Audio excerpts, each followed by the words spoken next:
Alfabang kuminenwa e kalungin lene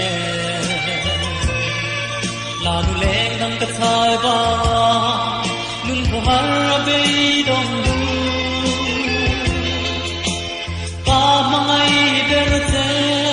ti amin autu e ko sui dung thirin karon pan lete o ithin lung kong kha katam hong le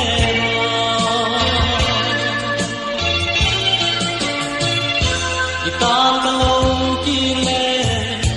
kalam lo hoi le ro kathin lung dam nam e ba azam chi lo nun ko har be dong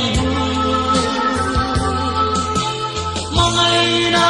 puti kalo chundam nante ile banral matwa